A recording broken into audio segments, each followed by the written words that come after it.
where I assign my reference node is completely arbitrary. I'm going to say up here is going to be my reference node, and that will be my 0 volts. Now if I define my independent and dependent nodes, so I killed my sources just as before. I don't need to write down my resistance values. This guy here is now my 0 volts. This is still all one big node, and this is a node. So let me call this, I don't know, VB, and then I can pick any one of these locations as being my other independent voltage. I think I'll pick this bottom section of this here as my other node, VA. So defining my nodes on my original drawings, here's VB, this is going to be VA. Now, because of the voltage sources, I have a dependent source here and here. The voltage here is 6 volts above VA. This is the positive terminal, this is the negative terminal, so this voltage is going to be VA plus 6 volts. The voltage over here above the 12 volt source is going to be 12 volts plus minus above VA, so this is going to be VA plus 12 volts.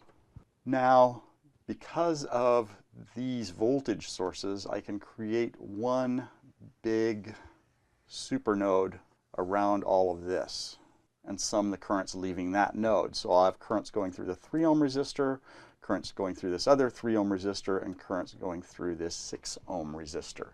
So KCL at supernode A, the current through this 3 ohm resistor is VA plus 12 volts minus VB, so plus minus over 3 ohms. The current through this 3 ohm resistor is going to be VA minus 0 volts over 3 ohms, plus the current through this 6 ohm resistor is going to be this voltage minus this voltage. If the current's going out of node A, this has to be my positive voltage terminal. So VA plus 6 minus 0 volts over 6 ohms is equal to 0.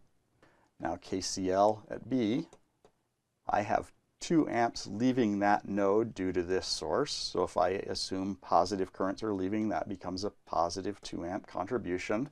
The current through the 1 ohm resistor is going to be VB minus VR, which is 0 volts over 1 ohm, plus the current through this 3 ohm resistor, now defined positive in this direction, is VB minus VA plus 12 volts over 3 ohms. That's all the currents I have to deal with. Those sum to 0. Now, an equation for the voltage V. V is the difference between VR, which is 0 volts, and VA, with the positive terminal being at VR. So V is equal to VR, or 0 volts, minus VA, which is just equal to the negative of VA. I now have 3 equations and 3 unknowns. I can solve these for the voltage V.